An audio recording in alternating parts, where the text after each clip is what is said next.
Okay, it's on. Okay. Welcome everyone to Discovery this morning. We have an exciting day here. Just to introduce myself briefly, my name is Brian Schneider. Besides teaching on Discovery occasionally and also running the Lane in the Rain today, I'm also the director of programs here at H. Jerusalem, which means I get to work with and oversee and interact with all of H's programs, which is very exciting opportunity to be a part of, and you get to meet all kinds of very interesting people, as you can possibly imagine. But today we're talking about discovery, and I want to explain a little bit about what today is. This is not just a matter of having a bunch of classes, having a bunch of talking heads up here sharing a bunch of really nice wisdom. It's also that, but it's really a lot more than that. This is an interactive experience. This discovery doesn't work unless you're an active part of it. I'd like to explain that you have a specific role. You have a very specific role. And that role is the role of the jury. You're the jury. Now, so what does it mean practically? What is the role of the jury? What's the jury's job in a general sense? How would you characterize it? Yeah. To stay impartial. Stay impartial. Okay, that's certainly part of it. It's an important attribute of the jury. What's the jury's job? What are they doing? They're working on a verdict, right? I'm sorry? Decision. They're making a decision based on what? Evidence. Based on evidence, exactly, right? There are no tricks here, okay? I mean, there'll be more tricks later, but for now there are no tricks. We know what a jury is. Many of us have been on jury duty. Many of us have evaded jury duty, right? Today, no one's getting out of it, okay? Today we are the jury. So what does it mean? It means that we, the jury, have to make a decision based on evidence. Now, the truth is, in life in general, we make decisions all the time. Every moment, all the time, make decisions. Some are bigger, some are smaller. And obviously, the bigger the decision that we're working on versus the smaller decision that we're working on, we need a different type or different amount of evidence. And a lot of what we do in life, a lot of the decisions that we make, we don't necessarily have such strong evidence for. We kind of just go with our gut, or we look at a little bit of evidence, maybe a little circumstantial evidence, not super compelling. There are different types of evidence. And I like to categorize that. There are two ways, basically, that people make decisions in life. On one hand, we have people that make a decision based on faith. They have certain faith in something, so they make a decision based on that. Or, on the other hand, of this spectrum, they have knowledge. Faith and knowledge. Now, what's the difference between the two? How would you characterize it? How would you define the difference? Or define each term or difference, yeah. Knowledge is more like logical, and there's more like maybe statistics or numbers or evidence behind it, yeah. And faith is more just like a feeling that you have inside. Maybe. And it's not supported by evidence, but it's something that you have an inclination that it's maybe the right or wrong thing. Okay, very good. You want to paraphrase?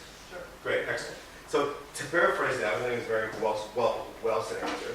It's something that is taken on faith. It's something that I want it to be true, therefore I believe it to be true. My internal want drives me to take it to be true. As opposed to knowledge. Knowledge is something that I have evidence for. And the evidence compels me to know that it's true. So on one hand, we have faith, which is I want it to be true. On the flip side, I have knowledge, which the evidence compels me to know that it is true. And then in the middle is the whole spectrum, obviously. And everything we do in life, every decision we make is somewhere on that spectrum. And depending on how big of a question and how big of a decision, and a better way to put it is how significant the consequences are, that will drive how far on that spectrum the decision needs to be. Now, let's go back to our jury scenario. Say America, for example. Most people are American type people, it seems, yeah? Okay, so nothing against non-American type people, but I'm an American type person, so I'm also an Israeli type person now, I guess. But anyway, so in the American sense of jury, how certain, where on that spectrum does the jury need to be? Does the jury need to be 100% certain with 100% shadow, with 100% knowledge, complete evidence perfectly that this person being accused or the claim being made as certain? How how certain does the jury have to be? The jury has to be unanimous, but unanimous about what? Like how far on that spectrum? Depends on the consequences. Depends on the consequences? Well, what do we say in America, right? How, beyond what point does it need to be? It's different for criminal So cases. it's a criminal case. It's a criminal case. So for criminal cases, it's beyond a reasonable doubt. It's beyond a reasonable doubt. Does that mean 100% certain? No. No, is it even close to 100% certain? Listen to the words, beyond a reasonable doubt. Like if you're a jury and the judge gives you instructions, you can only convict, you can vote to convict fellow here if beyond a reasonable doubt. Beyond a reasonable doubt to me does not sound like 100%. Certainly not 100%. It might be pretty far on that spectrum. But we're willing, listen, America, we Americans are willing to put someone in jail forever, if not worse, for beyond a reasonable doubt. Which is pretty amazing when you think about the consequences of that and the level of certainty required for that. That's our job today, to be the jury. And as someone said initially, the jury has an attribute they have to keep in mind all the time, is that there's others in the courtroom who are dealing with the evidence besides the jury. Who else is in there dealing with the evidence? The judge. The judges tend to stay out of it, actually, until they have to go mediate something. The lawyers. Everybody loves the lawyers, okay? So so where on the evidence, so what evidence, how do the lawyers look at the evidence? They look at it the same as the jury, right? No, oftentimes. It's shocking how that works out. You have objective evidence, you have at least 3 opinions on the matter, right? You have the jury, which is hopefully in the middle, and where are the lawyers? They're making an argument, and making different arguments, obviously, right? You have a plaintiff, you have a defendant, you have a government, you have, whatever the actual case is. You have two opposing lawyers, 2 opposing counsels, and they are going at each other. They're presenting the evidence in a way that suits their goal, obviously. And the job of the jury is to stay out of that. Their job is to stay impartial.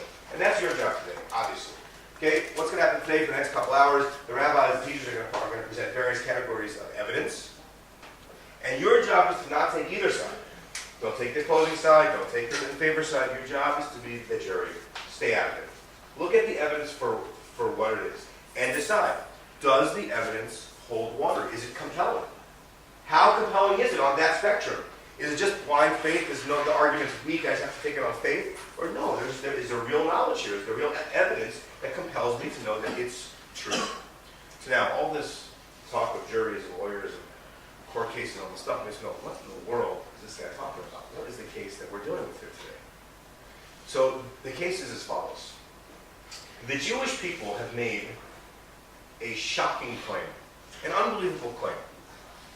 If you don't mind me saying, a chutzpah claim in the scheme of things. The Jewish people claim that 3,300 years ago, 3,300 years ago, an infinite being, which we'll call God, for lack of a better term, came into existence and gave the Jewish people a Torah, a book, an oral Torah, a written Torah, a whole package. Gave them a whole book, a whole package. And not only that, not only did an infinite being come into existence and give the Jewish people the Torah, even more than that. Then the Jewish people from 3,300 years ago managed to pass it along faithfully from generation to generation to generation across the 4 corners of the earth up until today. Now that is a shocking claim when you think about it. That is a shocking claim. So our job today is to understand the nature of the evidence behind that claim. Now, in ancient Torah, we had a problem because how in the world do you find evidence for such a thing? Right? We're not going to find footprints. We're not going to find video footage on YouTube. Right? We're not going to find eyewitness testimony from 3,300 years ago. Tracing that trail is gone long cold.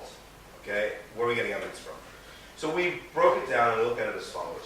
What is this case in its fundamental basis? Effectively, we talk about a message that has been passed through a very long time and a very long distance. And the claim is that it made it from the original source sender to its recipient today in an effective manner. That's the claim.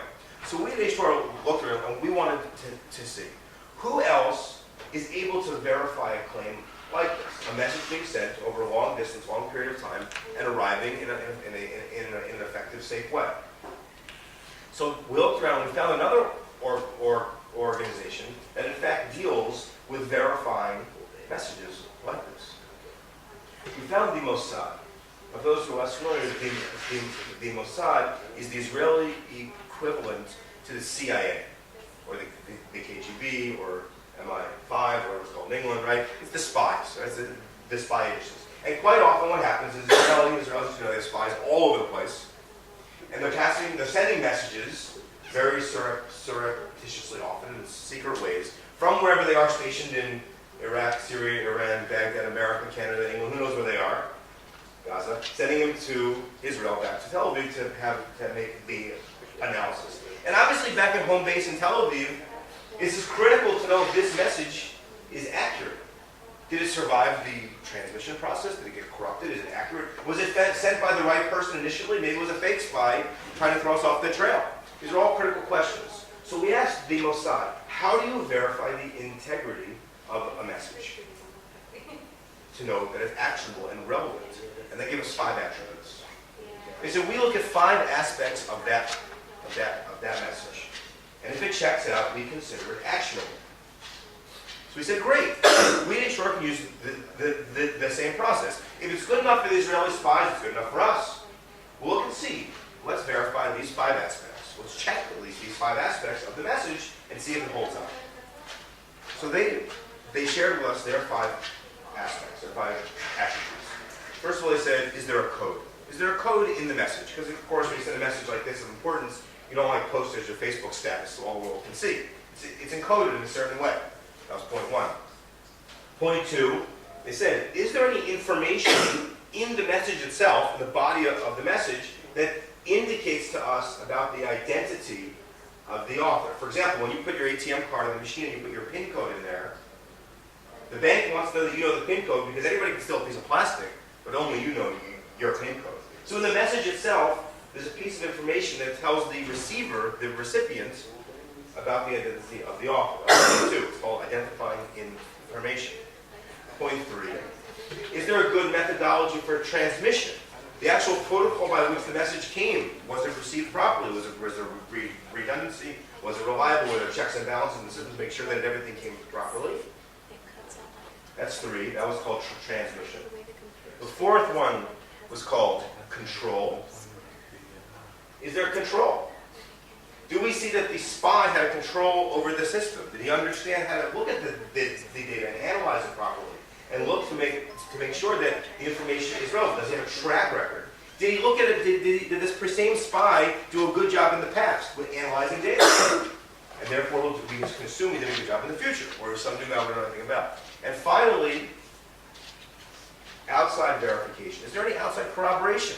The spy makes a certain claim that the bad guys are showing up on the 3rd mountain on the left on Tuesday.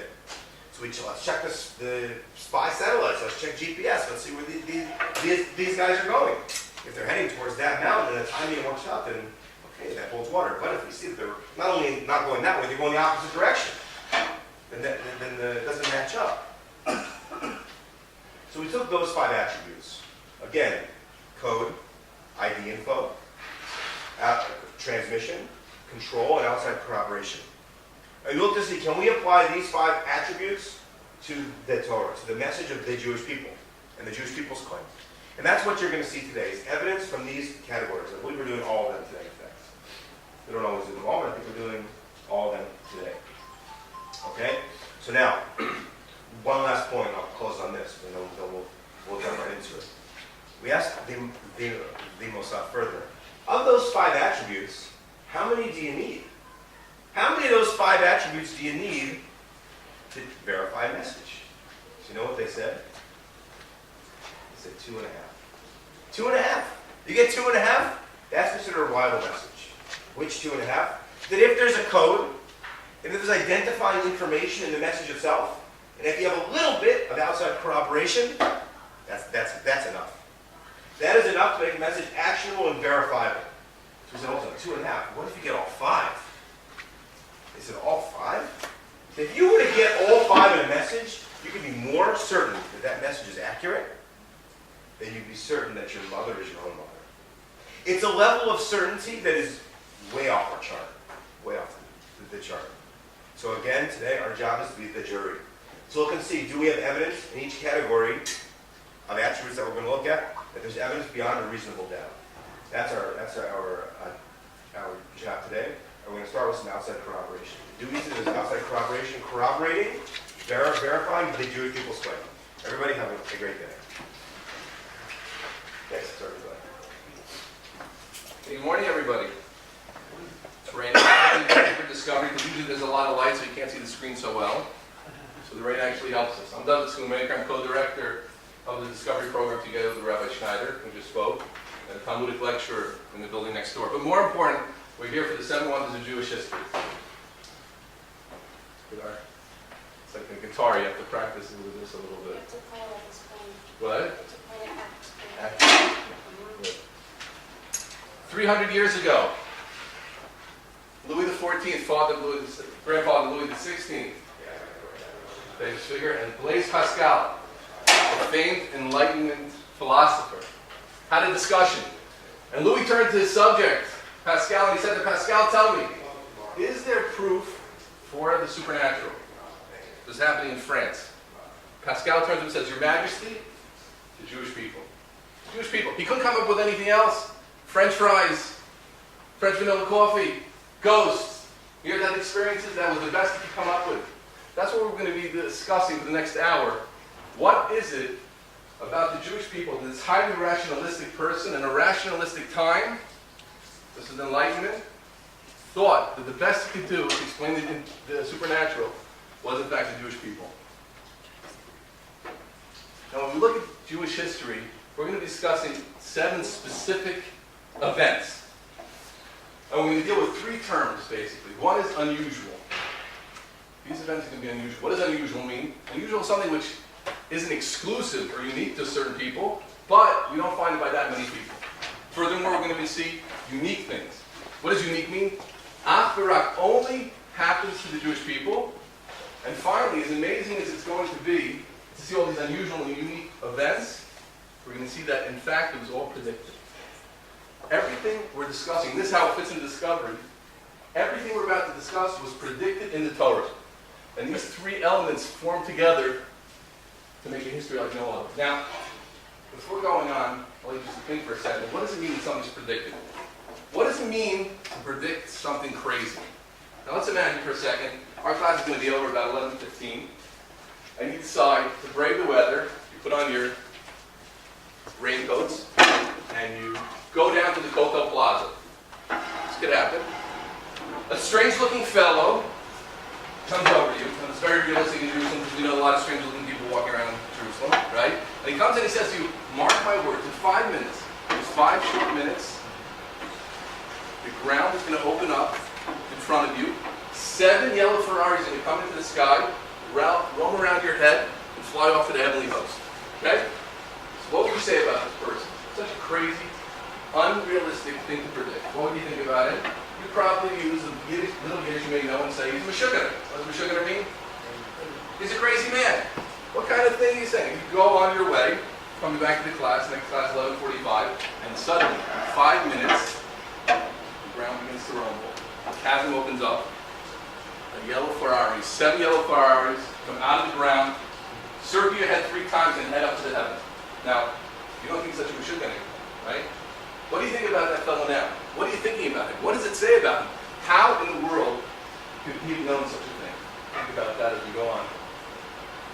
Okay, we get to the first wonder. Eternal nation. Get this for. Sorry, people.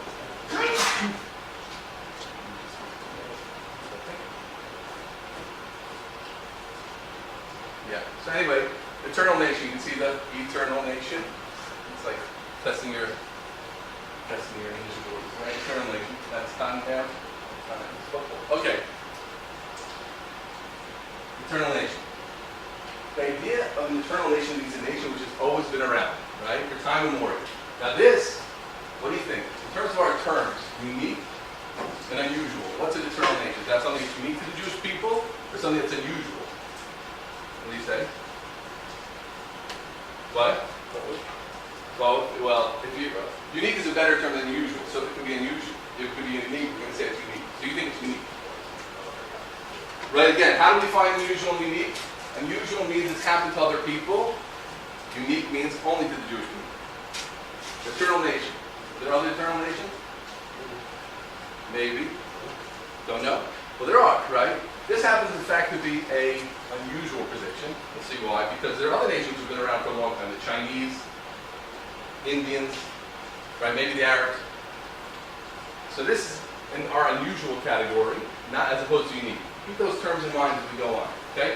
Now, when we think about an eternal nation, what aspects, what things do you think does a nation need to stay around for a very long time? You need a common culture. You need a language. You need an army. Right? All those things are absolutely necessary. All those things, if we look back in Jewish history today, we think and look at the Jewish people today, we have a country, etc. They didn't have any of that for 2,000 years. There's no common culture. There's no common language. We said something in Yiddish before. If I knew Arabic, I would say something in Arabic, right? Look at how any Spartan in the crowd, right? So the culture that you guys grew up with is very different than the culture that I grew up with, or I wish I grew up with, right? We grew up in very, very different ways. We didn't share culture, we didn't share language, and yet we're still here. Is that really true? How do you find differences? Well, I mean, Sephardic and Ashkenazi cultures are way more similar to each other than they are to, other types of cultures. That's the So I'm not sure I agree right. with The that. religion in it is, we did share religion, right? That's true. We shared a religion, right? Yeah. But culturally, we're very different. The music we like, the type of music. When you would But the start religion's a the big, way, it's a even huge part of the culture. yeah, it is true. Yeah, you're right. I'm just saying that's kind of a gray area. To say that they're different cultures is Different in terms of, well, besides the religious aspect, right? Besides the religious aspect, the cultures are very different. Foods, those cultural aspects, foods, music, dialects, etc. But your point is the correct point. For sure, we did share that. Can't deny we share religion. Definitely. And the customs are different as well. Costume, etc. Okay. Second. To go forward.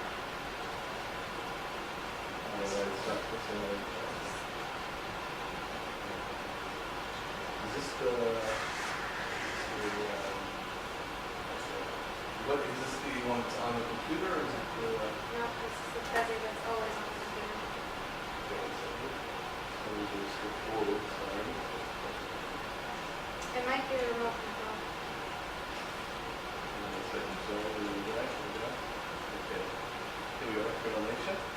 Here we go. Okay? Now let's see the idea that we are eternal nation is in fact predicted in the Torah. Genesis 17. And I will establish my covenant between me and you and your descendants after you throughout their generations. An eternal covenant. An eternal covenant. The covenant that we have, the fact that we exist is because God made us his people eternally, forever.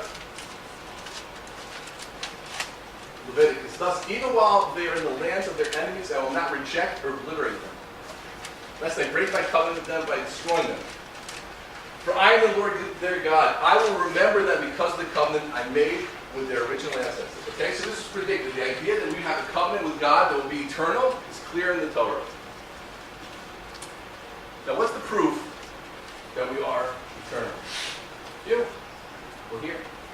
We're still standing, right? We're still there standing. Here's the birthright group. The fact that we're still standing, the fact that we exist, the fact we've been around all these years is a proof that we're eternal, right? At least until now. Right? Yeah. Until now, right? Eternal means a lot Right. more than just. Right. Correct. That's right. It means until now. Now, what is, after all, really the Jewish people?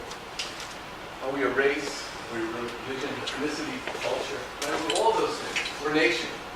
One big dysfunctional family. Now, figure out what it means that we're eternal to appreciate what we mean when saying that. Let's look at other nations of the world.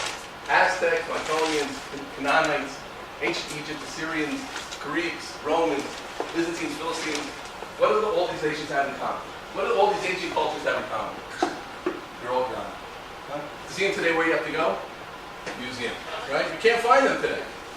They're not around. Where are they? Where are the Philistines? Where are the Byzantines? Where's the mighty Greek Empire? Where are the Babylonians?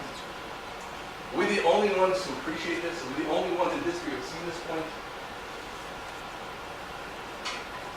Mark Twain, an agnostic, not a religious man, said the Egyptian, the Babylonian, and the Persian rose Filled the planet with sound and splendor, then faded to dream stuff and passed away. The Greek and the Roman followed and made a vast noise, and they are gone. Other people sprung up and held their torch high for a time, but it burned out as they sit in twilight now or vanished. The Jews saw them all, beat them all, is now what he always was, exhibiting no decadence, no infirmities of age, no weakening of his parts. You can see why he was a great author. Nice, you know? Let's read this a few times in prayer. No slowing of his energies, no dulling of his alert and aggressive minds. All things are mortal, but the Jew, all forces past. But he reigns. What is the secret of his immortality? Was it only on that side of the Atlantic that people noticed it?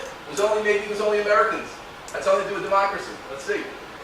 Leo Tolstoy, famed author of what, folks? Anne Brennan. What else? War and Peace. Anybody ever read War and Peace? I mean, you read it? Okay, so it does exist. You read it. So he said, the Jew is the emblem of eternity. He whom neither slaughter nor torture or thousands of years could destroy. He whom neither fire nor sword nor inquisition was able to wipe off the face of the earth. He who was the first to produce the oracle of God. He who has been for so long the guardian of prophecy and who transmitted it. We'll talk more about that later in the class to the rest of the world. Such a nation cannot be destroyed. The Jew is as everlasting as eternity. Okay, so we weren't the only ones who appreciated and saw uniqueness. And that ends our first one, the eternal nation. Okay? Now let's think for a second. We mentioned some of the aspects which a culture needs to keep going, which a nation needs to keep going. Right? We said common culture, language, customs, etc. What else do you think? What else do you think a nation needs to keep going? We got okay, that's good. I see you're into the class already. What else?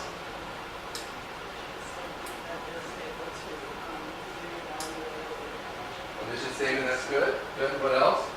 But I think the important part of that is it's flexible and not actually able to continue. Okay. Okay. I hear where you're headed. Okay. What else? Something steady. What's steady? Terra firma? Terra firma? What's steady? When we think about nations that are been around for a while, we think about land. America's been around, England's been around, Australia's been around. We would expect to find Israel always on its land, the Jewish people always on the land. Yet when we find instead, fascinatingly, exile and dispersion. Jewish people is exile. Now, here we have to think about this in terms of the first one that we saw. Eternal nation. Eternal nation is an unusual thing. We'll see in a moment. Exile and dispersion is unique. Remember those words? Right? We don't get exiled and continue. We're the only nation in the world that was exiled and stayed. And it's an direct opposite. As unique as it is on its own, it doesn't make sense together with the eternal nation. How does an eternal nation get exiled? And wondrously, what should exile, dispersion, equal assimilation, right? Because you go into another country, you take on the norms of that country, and you assimilate to that country. American melting pot, etc. Every country has its overwhelming culture, and that assimilates you. Yet when we look at the Jewish people, and into the Torah, we find this predicament. And you, Leviticus 26, I will scatter them among the nations, at the point of my drawn sword, leaving your country desolate and your cities in ruins. I appoint heaven and earth as witnesses for you today that you will be cut off quickly from the land you were crossing the Jordan to acquire. You will not remain there long, you shall be wiped out. God shall then scatter you among the nations, and you shall be few in number. Now let's get a brief history of the Jewish people. Okay? We leave Egypt. We come into the land of Israel about when? About 1200 BC. Okay? Whoops, sorry. We build the temple about 300 years later. King Solomon's temple, the first temple, about 950. 586 BCE, the temple's destroyed. We exile to Persia. Right?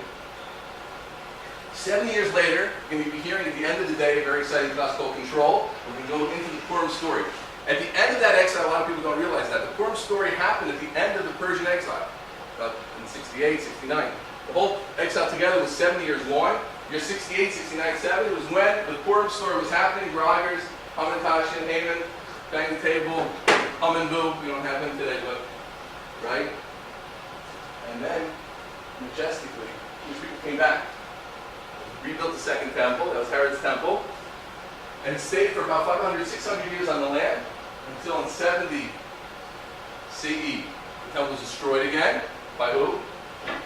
The Romans. We were exiled a second time. When no nation's been exiled once, we were exiled, my friends, twice to Rome, and from there, we spread out to the four corners of the earth, spreading out everywhere you go. You can find Jews. What can you find everywhere? Jews. What else? Coke? McDonald's? Shawarma? I don't know about that. Okay, that's interesting. Right? That's where the Jewish people ended up.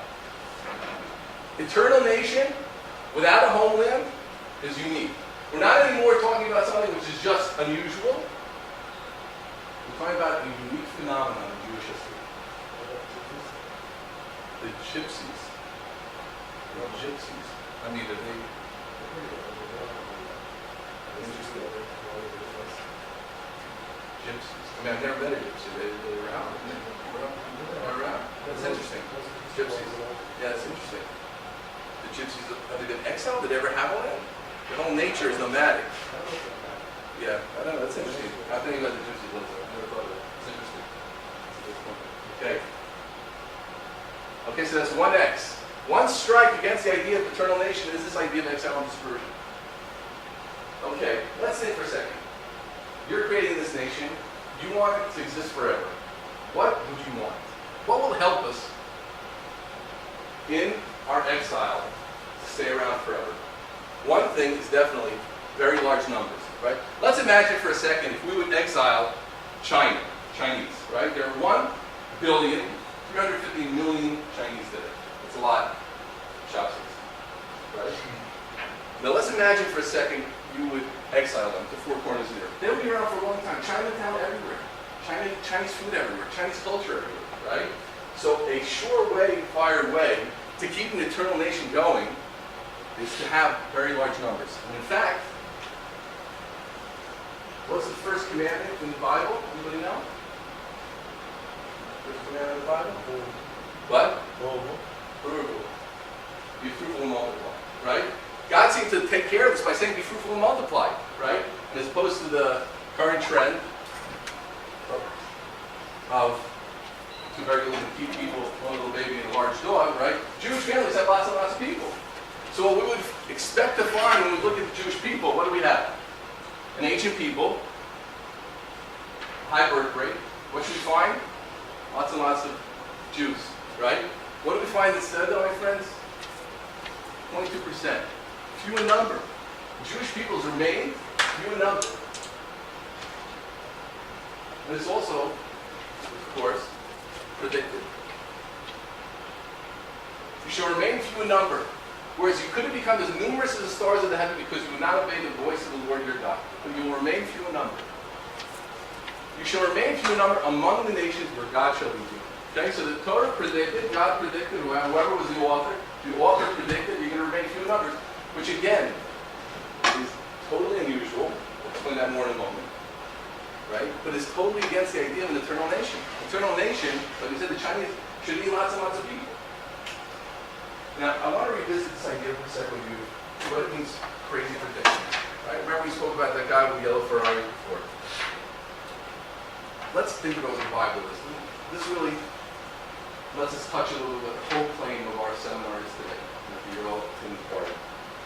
The Jewish claim, the Orthodox Jewish claim, is that the Bible is 3,300 years old, given by God. That's the Orthodox Jewish claim. What do secular historians say, from what I've seen? They all agree that the Bible is a very ancient book. There's no discussion about that. There's no argument about that, right? We have the Greek translation of the Bible, called the Septuagint, which was translated about 2,300 years ago, and the Greeks were coming to translate an ancient word. So secular historians agree that the Bible was 2,400 to 2,500 years ago. There's no dispute about that. And there's no dispute that all the things that we're showing you today are written in the Bible. That's not a question. No one disagrees with it. Now, let's work together for a second and imagine that we're the human authors of the Bible, right? And we're certainly trying to pass it off as what? As a God-written book. There's no question about that either, right? It's God's book. Okay, so we're the human authors writing a godly book. A book that we want to claim and want to pass it over as being God's book. Now, Would you put predictions in such a book or not? What do you think? Would you put predictions? Would you put prophecies in the book or not? No. Why? Because the possibility associated that these prophecies will come to be. Okay. And once you make a prediction and you want people to see who's reliable, Great. you need to point. be very careful. What's your name? Jim. What? Jim. So Joan says a great point. She says, well, why would a human author put in predictions? If he puts in predictions and he wants people to follow this religion, he wants to make it as seemingly genuine as possible, you wouldn't necessarily put predictions in at all. Everybody agree with that or no? Agree? So you could say that maybe the author would go out on a limb, put in some predictions. For what reason? For authenticity, right? If you are God, as you're claiming to be, why wouldn't you put any predictions or prophecies in the book? I mean, you should know that. If you're omniscient, right, like the Jewish claim is, like the Bible's claim is, so you should be able to make predictions. So it might look a little bit odd when you don't make any predictions. So let's assume for a second you would make predictions. Joan's point is very, very well taken. But let's just to stretch the argument. I like to argue. I like to, yeah. Well, I think you can have predictions in different ways. So if you say things that are extremely specific, Excellent. then it might be a little bit dangerous putting in there. But if you put things in that are much more general, Excellent. What's your name? that Debbie. No, it's my sister's could name. have very different views. on Wonderful. that. Wonderful. Wonderful. Okay, great. Debbie, thank you. Could have you the class? That was great. That was great. So one thing I would do, if I had to put in predictions, I would make them very not specific, right? Very general. Let's use the word vague, right? I would make them vague because if they're not vague, then there's all the more chance for what Joan says to come true, right? You got to make it very vague. You know what's vague? Did anybody ever go to a palm reader? Right? Oh, I see. You have great abilities. I see an unbelievable future in front of you. I see you're one of the greatest people of all time. But there are many, beware, there are many people who are against you, who are jealous of you, right? They speak in a vague way. Now what else? Negative or positive? You're going to put positive things in? If you had to make the prophecy, if you had to make the prediction, you can put positive things or negative things. What do you say? If you see the Roman Empire, it's often goes like it. And it's a pretty good chance you can put some negative predictions. Okay. Okay, generally. Okay, good. Generally, would you put in positive things or negative things? You probably put positive things. You want to sell the religion. You want it to have a nice flavor to it. You want people to follow it, right? No one's interested in being part of exiled, dispersed people. It's not, right? And the other thing I think you'd say is also on the same point that Debbie was saying, you make easily fulfilled things, right? So I think those are three words we can think of when we think of the prophecies. We could argue, like Joan argued, that you won't put any predictions or prophecies in at all, right? But if you felt you had to, the prediction and prophecies you would put in would probably be very vague, at least some positive, right? And easily fulfilled. So now let's think about what we've gotten so far, and keep this in mind as we go through the rest of the class. Eternal nation, that's positive, right? Eternal nation is positive. It's nice. It's part of an everlasting people we're always going to be. I like that. I like the sound of that. But it's certainly not easily fulfilled, right?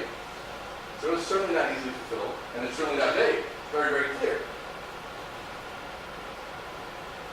Exile and dispersion. What do you say? What's exile and dispersion? Is it positive? Not very positive, right? Did you know the Yiddish word? Ready for the next Yiddish word? We shouldn't have learned everybody know. Geschmack, right? Geschmack means like enjoyable. It's not geschmack if you exile and dispersed, right? Few in number. Certainly not. It's not positive. It's not vague, and it's not easily fulfilled, right? You disperse and go on. And when you look at the three things together, just if you look at this point in the classroom, these three things together, this is really bad. I mean, who's going to buy into this religion? Who's going to believe you? Who's going to want? And why would any human author predict things which are negative, so specific, and so difficult to be fulfilled? I mean, think about that as we go on. Okay, then let's appreciate, when we say the Jewish people is few in numbers, let's compare it to the Chinese people for a second. Okay? According to historians' records, in 200 BCE, we have 30 million Chinese. Today, as we mentioned before, 1.35 billion, right? Look at that steady rise. It's not an exact rise. We made the class general, okay? Historians say, if you think about the Jewish people, the number should be like this. In 1 CE, the Roman Empire, we had about 6 million Jews, 6.8 million Jews. Yeah? So we should have, in some way, 400 million Jews today. Right? That's where it should be. What do we have instead? About 14, 15 million Jews today. From 6.8 million before the Holocaust, we had 18 million. After the Holocaust, we had 12 million. We added about another 12 million. About another 2 million over the top. Now, I want you to think together. Which one makes sense? The Chinese vision makes sense, or the Jewish vision makes sense? Which one makes sense? What do you mean by that makes sense? Which one would we expect? If you're starting with this many people, should you go up? Should you stay the way you are? What do you say? Maybe for some reason you could argue that it's good to stay. I'm not arguing what's good. I'm just arguing what. I'm not talking about what's good. What should happen? Logically, what would happen? Historically, what would happen? What does story tell You you? should go up, You should go up. Why? because you should regenerate. I Should mean, just like all species. Okay, good. All species. What else? Or up or down. I know it's a little. Or up or down.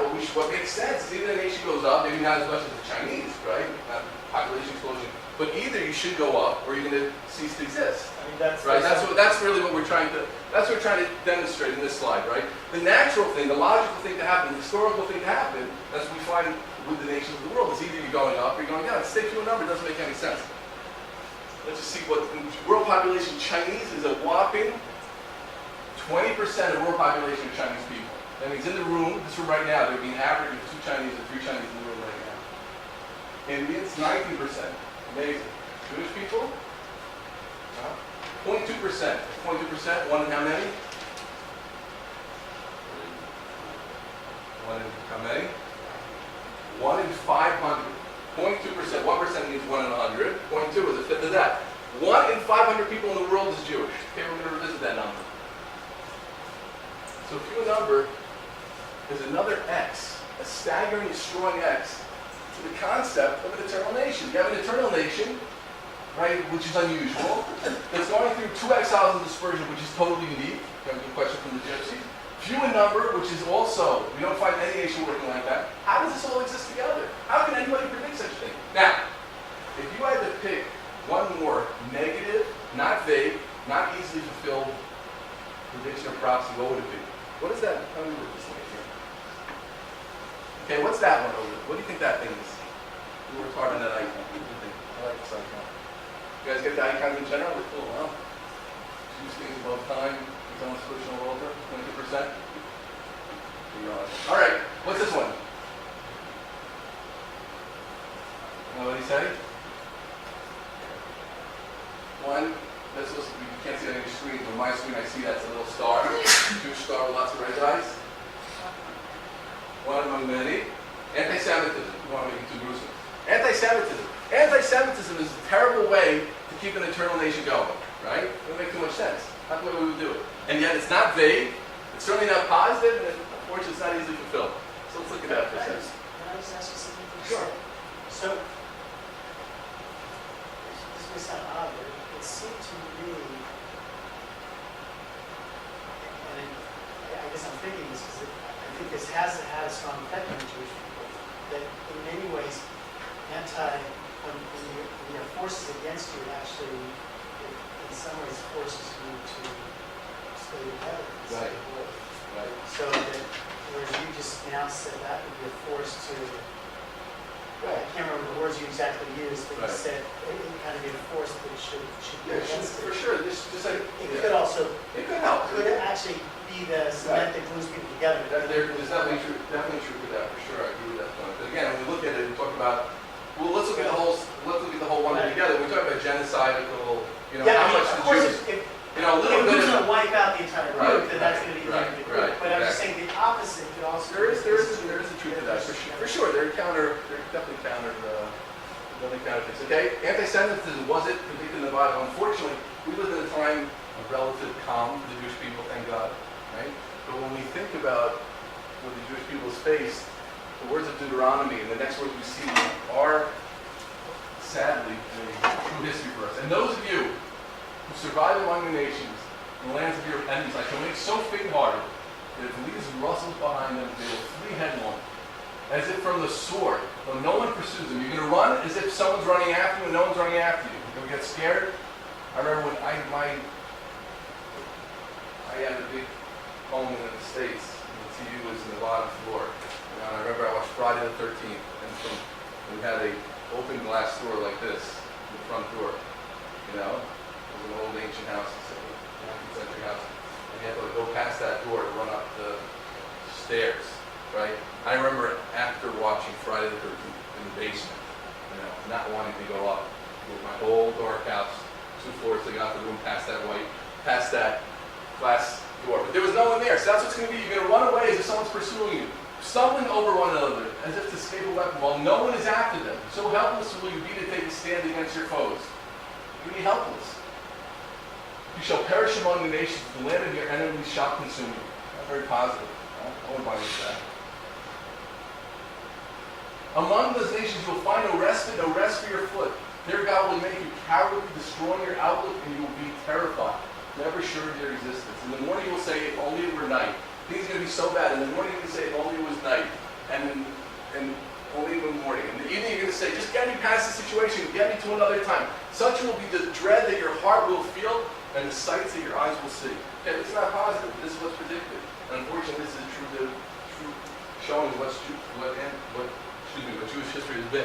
What is anti-Semitism, though, after all? Right? A lot of people say anti-Semitism is Semites. The Arabs are also Semites, so it includes Arabs. But the truth is the term was made up in 1879 by Wilhelm Marr. Victory of Germany over Judaism. Right? This is already the underpinnings and the beginnings of the Holocaust were already in Germany, of course, tens and hundreds of years before. Things don't happen in a vacuum. And he said that anti-Semitism is prejudice or hostility towards Jews. It's a unique term. And this is the first point we have to make about anti-Semitism. It's a unique term. There's no term for being anti-black besides anti-black. There's no term for being anti-Hispanic, anti-Arab. There's no special term. This was such an obvious, strange thing in history and so pervading and so all over the place that it needed its own term. Bernard Lewis, famed historian. Hatred of the Jews has many parallels. Yet it is unique in its persistence and its extent, in its potency and virulence, its terrible final solution. Conventional prejudice and persecution can be very terrible, but they differ from anti-Semitism as does conventional from nuclear war. When you talk about hatred of other people, he saw this historian, they're conventional. What's going on against the Jews is nuclear war. Hatred of Jews is humanity's greatest hatred, while hatred of other groups has always existed, unfortunately. No hatred has been as universal, as deep, or as permanent.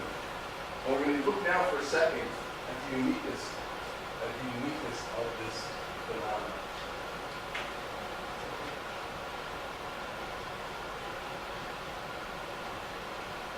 Unique.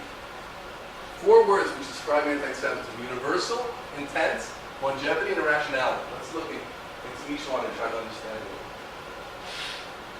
it. Universal. What do all these places have in common? Down for myself. Ready? England, France, Hungary, Austria, Germany, Lithuania, Spain, Portugal, Bohemia, Moravia, Russia, Algeria, Egypt, Iraq, Syria, and Yemen.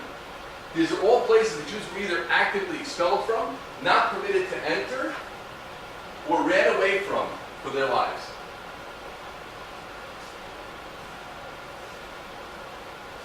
Intense.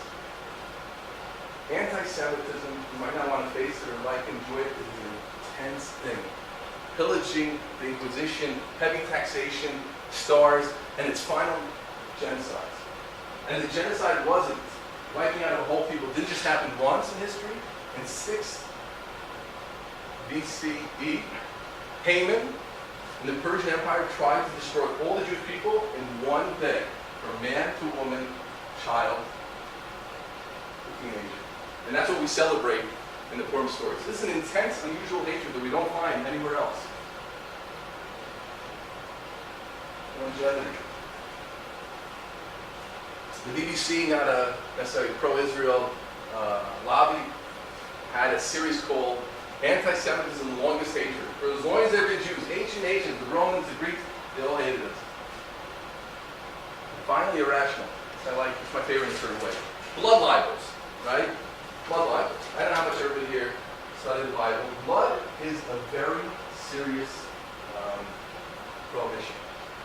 So somebody is spiritually cut off who eats blood, right? Matzah, the bread that we eat on Passover, right, doesn't have anything mixed into it. To claim that Jews are killing Christian children for their blood doesn't make any sense, but everybody knows, right? To fix their animal blood, there have been claims of blood libels, well poisoning, they claim the Black Plague on the Jews. It doesn't make any sense. And not only that, as Michael Curtis of Rutgers pointed out in this book, anything and everything is reason for hating the Jews. Whatever you hate, the Jew is that. They're rich, they're poor, they're beautiful, ugly, different, same, powerful, weak, archaic, modern, socialist, capitalist, leaders, followers, conservative, radical, religious fanatics, atheists. What are we? How can you claim that one people so many opposite things? Right? That shows us an underlying current of hatred. So these are the four aspects: unique, universal, intense, longevity, irrational, which make this a unique wonder. Okay? Now listen to what we have. We have our eternal nation, one strike, exile and dispersion, two, few in number, anti-Semitism, three strikes in your hand. This doesn't make any sense. But if somehow the Jews were successful in living through history, what would we expect to find? A little blip, right? Like the gypsies. I didn't think of that one, right? Somehow blipping through history. What do we find instead? Our next wonder. We're led unto the nations. How could it be? This is also predicted. I will make you into a great nation, Genesis 12. I will bless you and make your name great. You will become a blessing. I will bless those that bless you and curse those that curse you. Through you, all the communities of the earth shall be blessed. You have something special to give the world. I, the Lord, have called you in righteousness and will hold your hand and keep you. And I will establish you as a covenant of the people for a light unto the nations. Isaiah.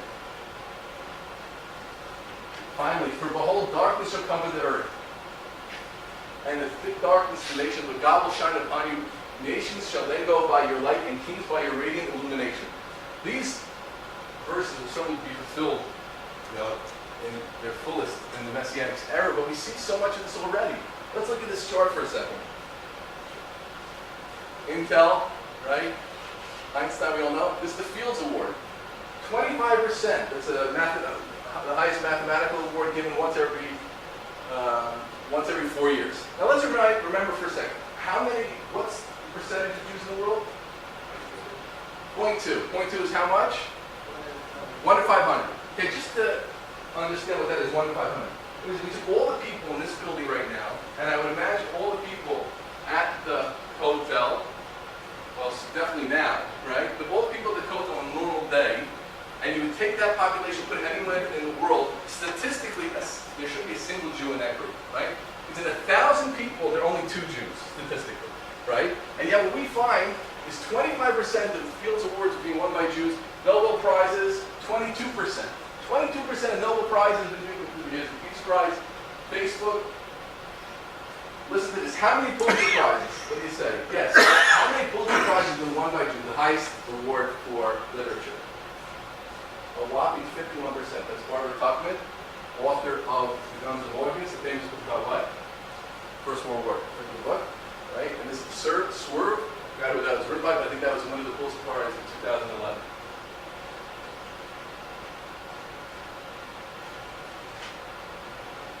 Jews in the United States are overrepresented relative to the general population. Listen to these terms. 231% in medicine, 233% in math, 65% in law, 300% in dentistry, and 476% in psychiatry. Let me all know. Now, my son's a doctor. You know the joke. First Jewish president, right? First black president, next we got the first Jewish president. Here he is, inaugurating the wall. His mother turns to the person who's sitting next to him. His son just became president of the United States. He said, "You see that guy over there who just stood up? His brother is a doctor." Right? Jews are doctors. They're doctors, they're lawyers, psychologists, but is this our ultimate contribution?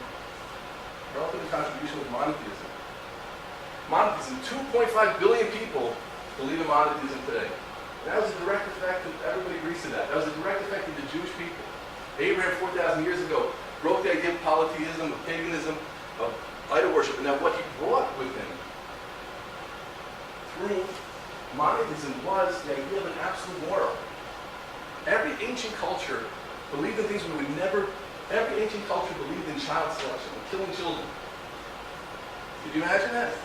Because there was no real moral principle. Your God was this, my God was that. When there's one God, there's an absolute moral. And ideas of right and wrong, which are so obvious today in the 21st century, is because Abraham's in penetration, because he was the father of nations. That's why we believe in this. Am I the only one to say this? John Adams, very dignified person, second president of the United States. I will insist that the Hebrews have done more to civilize men than any other nation. If I were an atheist and believed in blind eternal fate, I should still believe that fate had ordained the Jews to be the most essential instrument for civilizing the nation. If I were an atheist of the other side, I should believe that chance had ordered the Jews to preserve and propagate to all mankind the doctrine of supreme, intelligent, wise, almighty, sovereign of the universe, which I believe to be the greatest central principle of all morality, and consequently of all civilization. All morality somehow was rooted in the idea of one God, and from there, spread out to all civilization. That's it. I want to ask a question about this. There's 2 slides ago now about light among the nations and how many Jews are represented in very particular prizes or positions.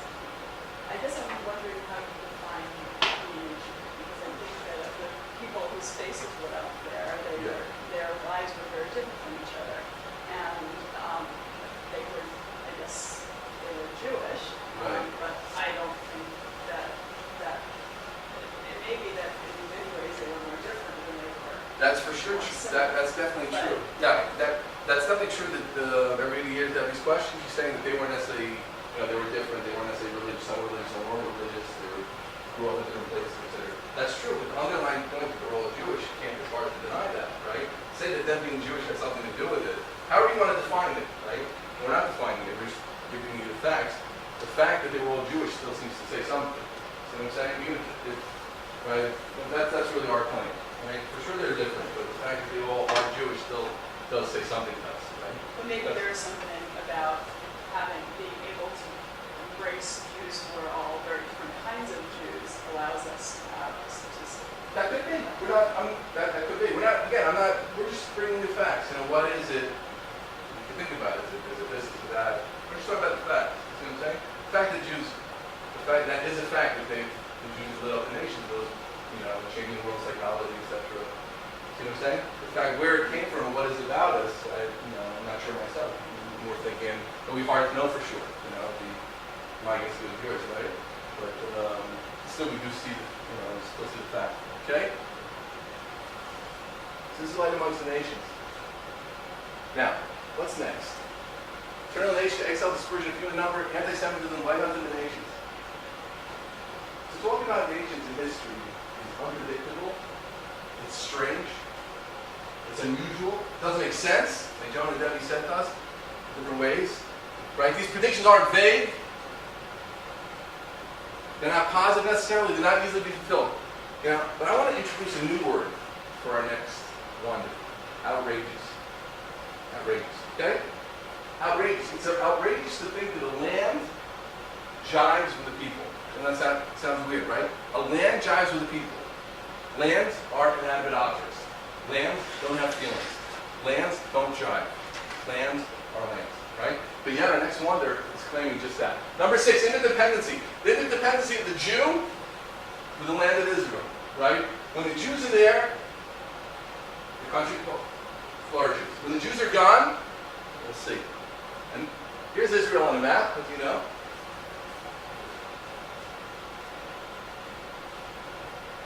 I have come down to rescue them from Egypt's power. I will bring them out of that land to a good, spacious land, to a land flowing with milk and honey.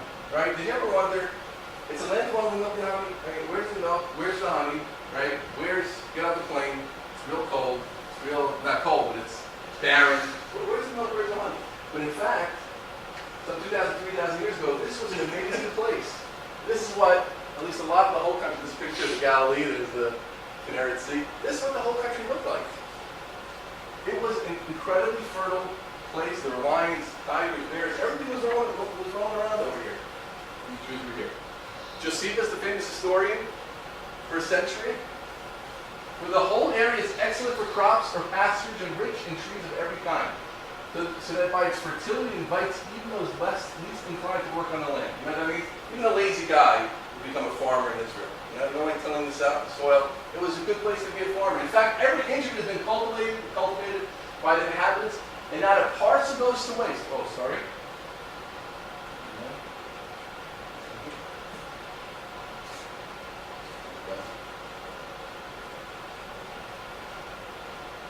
Not a parcel goes to waste. It is thickly covered with towns, and thanks to the natural abundance of the soil, the many villages are so densely populated that the smallest of them has more than 15,000 inhabitants, which was obviously a relevant term back then. So, not only that, this little country is in the middle of a land bridge. It's an amazing thing if you think about it, right? These are the Arab lands, Africa, Asia, Europe, right? This was really kind of in the middle of it all, right? And it was a country that was a tremendously important place economically, as much as it was a crossroads for all these different civilizations and cultures. And who wanted it? Everybody. And who took it? Everybody. Babylonians, Byzantines, Greeks, Persians, Ottomans, British, Umayyads, Romans, Fatimids, Mamluks, right? Everybody's had stakes in Israel because it was such a special place. But yet another conviction, let's see, for Elsinore. So devastated, that beautiful land, that luscious, economically wonderful place. So devastated, while I leave the land of your enemies who live there will be astonished. Your land will remain desolate, and your cities in ruin. When the Jewish people leaves, everything goes down. I shall make the land, Ezekiel, a desolate waste, so that its proud strength will cease, and the mountains of Israel shall be desolate. No one will cross them. No one's going to cross them.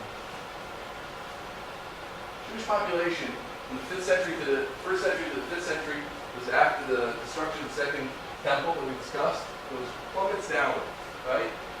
And in consonance with that, so does the produce of the land. And that beautiful, luscious land becomes a barren wasteland. This is the Israel you're used to. Mark Twain again said, we traversed many miles. So miles of desolate country whose soil is rich, but is given wholly to weeds. A silent, mournful excrement. This is 1867, 150 years ago. A desolation is here that not even imagination can grace with the pomp of life and action. Oh, what language, huh? You want to walk out here and become very thin. Holy Bible. Reach Tabor safely. We never saw a human being over the whole route. We pressed on towards the goal of our crusade, renowned Jerusalem. The further we went, the hotter the sun got, and the more rocky and bare. Repulsive and dreary the landscape became. It doesn't sound like Josephus' words.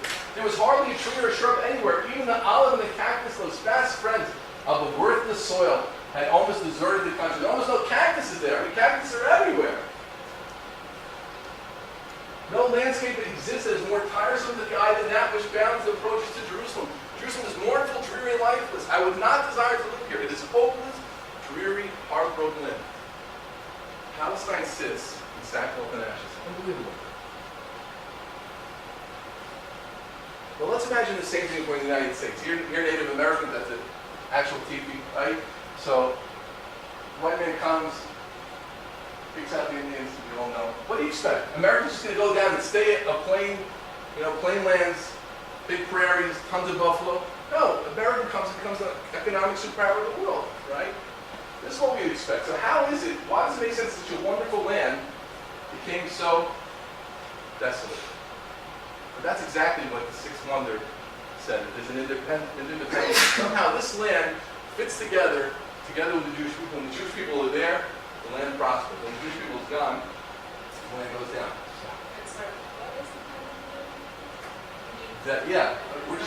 Sure. We're just giving that as a juxtaposition.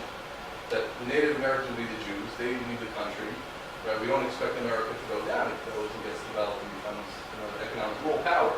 So the same thing we would expect all those nations that came to Israel, right? We expect someone to develop, like the Twain said, it was a totally undeveloped, desolate land for all the years that we were in. I was thinking about you said the Adams Code, Yeah. the light of the nations, the idea of like civilizing other peoples. Yeah. Isn't that kind of like what the white people did to Native Americans? That was like a lot of pressure in the States now. I mean, I don't know if they just. I'm reading right now a book called 1493. But other books, I wouldn't necessarily to say what they were trying to do is to 1493. Well, they wrote 1491, now they wrote 1493. Right? 1492 was going swing. That's what they wrote for. And after, I mean, they wanted to civilize. They more wanted to take care of themselves. It wasn't really. It was afterwards the civilizing effort. It wasn't the white man more making a place for himself. They didn't. They killed many Indians. And that's a good point. I should have mentioned that. If you asked that already, the way that the Jews influenced, how does a nation normally influence other nations? Right? 90%. What? 90%. Well, killing is a good way to influence, right? That's, how do you influence it? What? Assimilate the other percent through conquest, right? Rome, Greece, Napoleonic France, right? Napoleonic France, Napoleon spread the Enlightenment's message through conquering half of Europe, right? Or proselytization. And that's part of the fascinating point about the fact that we're related amongst the nations, because we didn't do any of those things, right? Israel didn't go on a crusade. The Jewish people were never on a crusade in any of the countries that they were in, and they were not. It's part of the Jewish laws. We don't proselytize. If a convert comes to us and wants to, if a convert comes in and wants to accept the Jewish faith, we can push him away first, right? So that's part of the amazing thing after I said it and having asked that question is the fact that we were a light amongst the nations, even though we were the opposite of conquest, right? And even though we didn't proselytize. That's really, if you look at these 6 wonders together, that's the point. Eternal nation, these 3 don't make sense. And light of the nations doesn't make sense with all those. Right? It's not what we would expect. Okay? Yeah. When you have copies from you said 2,300 years ago, the Greeks. I think we could go to big libraries. I don't think they have the exact copies, but you get that some I think that's like for all this thing, that's a landscape. That's landmarks are landmark. I mean, that Mozart Shuba to understand everything. So you can see really 2,500 years ago. Check. From what I've read, that's what everybody's reading. But you saying we should put it up on the screen or something? Yeah, okay. I'd like to see it. Okay. Yeah. Very good. Okay, so what do we have next? Eternal nation, exile, and dispersion. Few in number, anti-Semitism, light amongst the nation, interdependency. 6 things predicted, 6 things which don't make any sense, 6 things which are mostly unique, right? Certainly very unusual, and they're all predicted. Finally, number 7. Return. Jewish people come back to something. That same nation, after being exiled, that beaten, wandering, few in number nation, somehow comes back to its biblical homeland. Is that a crazy thing to happen? We live it, so we're used to it, right? 200 years ago, it was a ridiculous thing to think. And the Lord your God shall return you from your captivity and have compassion upon you. He shall return and gather you from among all the nations. And the Lord your God will bring you into the land of your enemies inherited. You will acquire it, and he will make you even more prosperous and numerous than your fathers. And a great history in front of us. For those, Jeremiah, for thus says God, shout with joy for Jacob, exalt at the head of the nations, proclaim your praise and say, O God, deliver your people, the remnant of Israel, the holdout, bring them back from northern lands and gather them from the ends of the earth. So again, we haven't necessarily seen this in full, but certainly to a certain extent we see this. Where do we see it every day? Well, Ben Gurion Airport. There's nothing, there's people coming back. It's 50s, 60s, 50s or so. There's a happy girl. These people come back to the land every day at Ben Gurion Airport. Just to get a perspective on how much the change has been. In the 1900s, 0.5% of Jews, in 1900, 0.5% of the Jewish people live in Israel. What's 0.5%? 1 in 200. 1 in 200. And today, what do we have? A whopping 48%. Look at those numbers. This is Tel Aviv. Here's Jerusalem. This is the Shuk. Right? Here's the saxophone player. 48% of the Jewish people today lives in Israel, and we're on the way, my friends. Soon we'll have a majority of the people, of the Jewish people living in Israel. It's going to happen in the next 10 years, 20 years. Make sure you're there to see it. And for you, O mountains of Israel, you shall shoot forth your branches and bear your fruit for my people Israel. Right?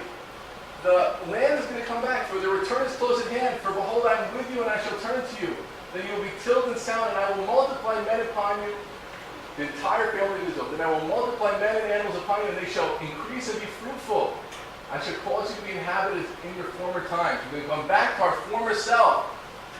And I will make you even more bountiful than you were in the beginning. You shall know that I am God. Right? So the children come home. The children come home to their land. A barren land. A land that lay stricken for 1,300, 1,400, 1,500, 1,900, 2,000 years. Blossoms. People died. People came to Israel. There's a book called Guarding Jerusalem. This rabbi came with 11 children. 8 of them died of starvation. 8. And that was typical. There was no food here. There were no jobs here. This is a place where people starved. And yet, look today. We're exporters in fruit, vegetables, flowers, religion. We give over to the whole world, high tech. This is the story of the Jewish people. This is the 7 wonders of the Jewish people, and the one who maybe summed it up best. A Jew who doesn't believe in miracles isn't a realist. When we look back at all of Jewish history together, when we look at the 7 wonders, this just doesn't make sense. This is improbable. This is crazy. My friend, this is outrageous. And it leaves us with a question, which you can go further into as the discovery day goes on, of how could any author have put such predictions in a book? How could a human author possibly claim these 7 things and predicted them? He was leading himself to know and follow. So how and why would he make such prediction? And what does it tell us about the author, his control of history, who did make such a prediction? You be the judge. Thank you very much. Good day. Break down.